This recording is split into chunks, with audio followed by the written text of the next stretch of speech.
আসসালামু আলাইকুম। আজকে অনেকদিন পর একটা ব্লগ দিলাম। অনেকদিন যাবত ট্রোল দেখতেছি যে মানুষ বলতেছে এই শেষ জেনারেশন, পিঠা খাওয়া শেষ সময়। আর আজকাল মেয়েরা রান্না বান্না পারে না, পিঠা বানাতে পারে না। হ্যাঁ, আপনারাই প্রথম জেনারেশন যাদের বউরা কেক, পিৎজা, মোমো, স্যান্ডউইচ বানাতে পারে, যারা ঘরে বসে বউয়ের হাতে বিরিয়ানি থেকে শুরু করে চাইনিজও খেতে পারেন, যা আপনার বাপদাদার জেনারেশনে তাদের বউরা পারতেন না।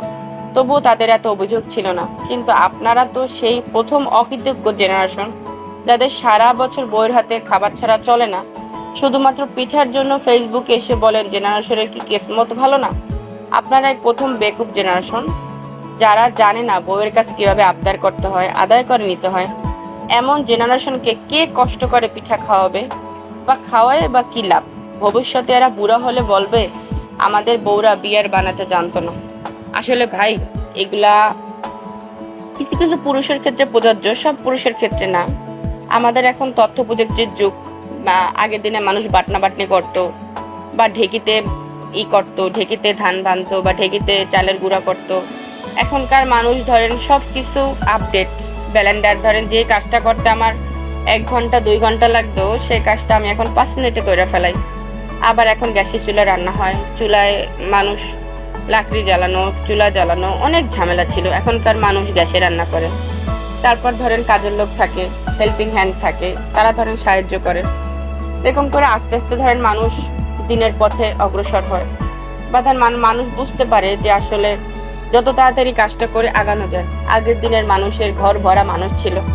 এখনকার মানুষ দেখবেন 1 জন 2 জন 3 জন বা 5 জন ফ্যামিলি বা 6 জন ফ্যামিলি, তার উপরে খুব কমই আছে। যত তাড়াতাড়ি মানুষ পারে কাজটা গুছাতে। আগের দিনের মানুষের ধান, পাট, গম, ভুট্টা। আমি যখন ছোট ছিলাম, আমাদের দাদা বাসা যখন আমি যাইতাম, দেখতাম মনে মনে ধান, মনে মনে গম, ভুট্টা, জিরা, ধনিয়া, সরিষা, তারপর কালো সরিষা, সাদা সরিষা। আমার যতটুকু বুঝ হয়েছে আমি সে সময় থেকে দেখতেছি। তারপর আস্তে আস্তে সবকিছু কমতে লাগলো, আস্তে আস্তে কাজের লোকও কমতে লাগলো, সব কিছু কমতে লাগলো। আস্তে আস্তে ধরেন সব কিছু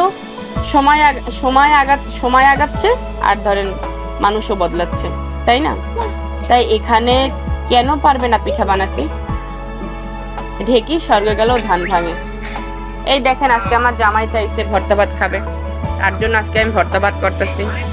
আমার যত কষ্টই হোক, আমার সাথে একটা বাচ্চা আছে, সে ভর্তা ভাত খাইছে, সে ডিম ভাজা, পটল ভাজা। তাই আমি আজকে একটা একটা স্টেপ বাই স্টেপ সব কিছু করতেছি।